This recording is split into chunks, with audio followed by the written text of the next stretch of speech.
halkan waa xarunta caafimaadka tuulada Caleen oo ka tirsan degmada Shilaabo ee gobolka Qorraxay. Dhismaha xaruntan waa la dhisay oo kaliya balse haba yaraatee laguma shaqeynin sida ay bulshada reer Caleen noo xaqiijiyeen muddo 9 sano ka hor ah ayaa dhismahan la bilaabay kadib laba jeer oo dhismahan laba qandaraas la ay kala qaateen ilaa iyo hadda 100% lama dhameystirin. Caleenna ilaa hadda mayna helin xarun caafimaad oo ay bulshada reer Caleen ka helaan adeega caafimaadka. inkastoo dhismaha meel fiican la gaarsiiyay haddana qabyadii iyo daryeel la'aanta waqtiga dheer ayaa sababtay in dhismuhu dayac la burburo. hadda waxay u baahan tahay xaruntani lacag ka badan tii xilliga ay qabyooday ay u baahnayd in lagu dayactiro.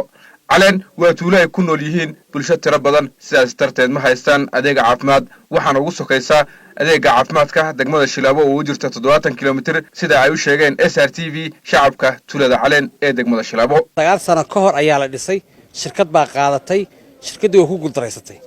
kabacdi waqti dheer oo ilaa 4 sano ama 5 sano ku dhow bay sidan ahayd haddana shirkad labaad ayaa la siiyay shirkadii labaadna waxbay ku dartay laakiin sidan iyadoo ugu guuldareysatay marka saas weeyaan wax shaqo lagu qabtana male sidii loo dhisay inta la dhisana way dayacantay oo macnaha meel la ilaalinayay meel laga shaqo waqtigiina waxaan doonaa 9 sano noqday anagu waqti waan inta martana waan ilaashanay meeshana de waxaad garan kartaa meel dawladda ku macnaha hadii xafiis shaqeynayo oo mushahar laga qaadanayo oo functional oo waardila ma ahan anagu inta ilaalinaynay intanba waxay ku soo gaadhay ilaahay iyo dadaalkanaga ama danayn aan danaynayno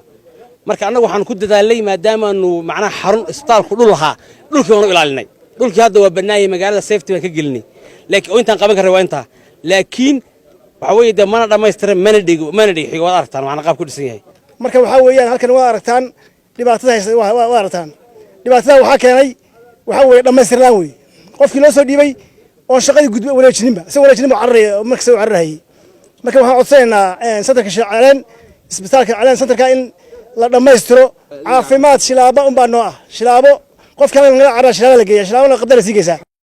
farmasi hata halkan kuma yara hata wasiir ku-xigeenka xafiiska caafimaadka dawladda deegaanka Soomaalida Maxamed iyo mas'uuliyiin kale oo heer deegaan ah ayaa xaruntan booqday soona kormeeray dhismaha xaruntan wuxuuna wasiir ku-xigeenka caafimaadku sheegay inay u soo dirayaan injineero qiimeeya xaruntan isla markaana sida ugu dhaqsiyaha badan ay u dhameystiri doonaan waxaan booq ku sameynay xarunta caafimaadka ee Caleen oo run ahaantii qabyo badan ay ka muuqatay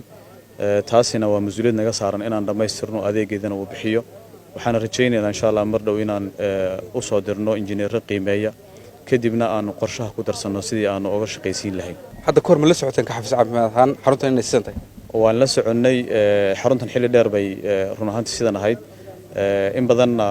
waxay ama sabab u ahayd dadkii ama dhisayay oo laga yaabo xilliyada qaarkood inay amni darro dareemeen ama ay meesha ay inay dhameystiraan ay u suurtoobayday ilaa xilli dheer buu sidan ahaa marka waxaan rajaynaynaa